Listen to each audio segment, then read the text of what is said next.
राधे राधे सभी भक्तों को जय श्री कृष्ण। कैसे हैं आप सभी?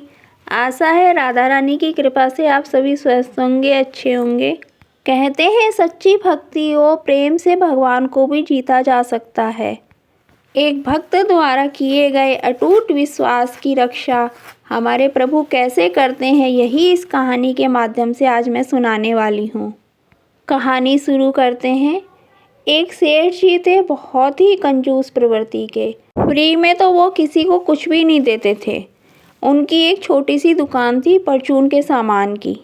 एक दिन उन्हें कहीं बाहर जाना था, सो इसलिए उन्होंने दुकान पर अपने बेटे को बिठा दिया और बोले कि बिना पैसे लिए किसी को कुछ मत देना, मैं अभी आया। अकस्मात एक संत वहाँ पर पधारे जो अलग अलग जगह से एक समय के भोजन की सामग्री लेते थे। जैसे कि कहीं से आटा ले लिया, कहीं से दाल ले ली, कहीं से चावल, कहीं से नमक इत्यादि। इस तरह से वो अलग अलग जगह से सामान इकट्ठा करके अपने भोजन की व्यवस्था करते थे। अलग अलग जगह से उन्होंने भोजन की सामग्री इकट्ठी कर ली थी, बस उसमें नमक की कमी थी।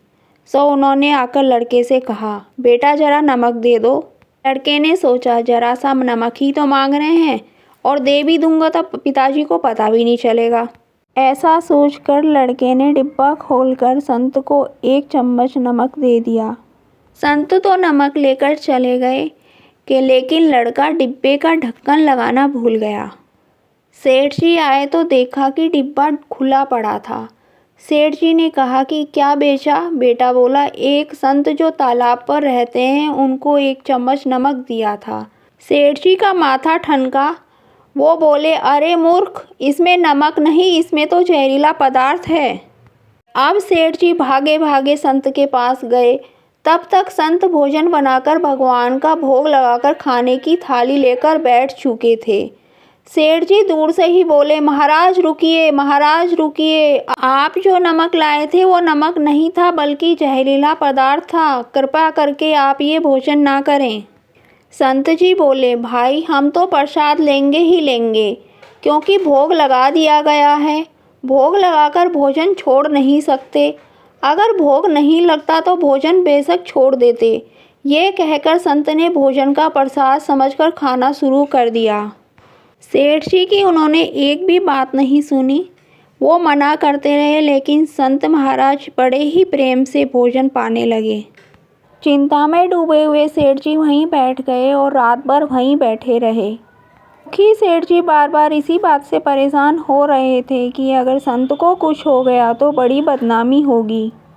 यही सोचकर वो वहाँ रुके रहे कि अगर संत को कुछ हुआ तो कम से कम एक वैद्य को बुलाकर तो दिखा ही दूंगा।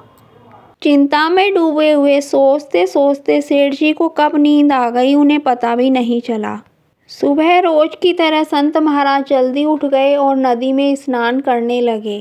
तभी सेठ जी की भी आँख खुल गई और उन्होंने पूछा, महाराज तबीयत तो ठीक है? संत बोले, भगवान की कृपा है। इसके बाद वे पूजा के लिए मंदिर में चले गए। जैसे ही संत ने मंदिर का द्वार खोला तो देखा कि भगवान के श्री विग्रह के दो भाग हो गए हैं और शरीर काला पड़ गया है। ये देखते ही सेठ जी को भी समझ में आ गया कि भक्त के अटल विश्वास को देखकर भगवान ने भोजन का जहर भोग के रूप में स्वयं ग्रहण कर लिया और भक्त को प्रसाद ग्रहण कराया। इसके बाद सेठ जी तुरंत घर जाकर बेटे को दुकान सौंप आए और स्वयं संत की शरण में आकर भगवान की भक्ति करने लगे। भक्त और भगवान के अटूट विश्वास की कहानी अगर आपको पसंद आई हो तो लाइक करें, शेयर करें और कमेंट्स करके बताएं कि कैसी लगी। चैनल पर नए हो तो चैनल को सब्सक्राइब कर लें। जय श्री राधे कृष्णा।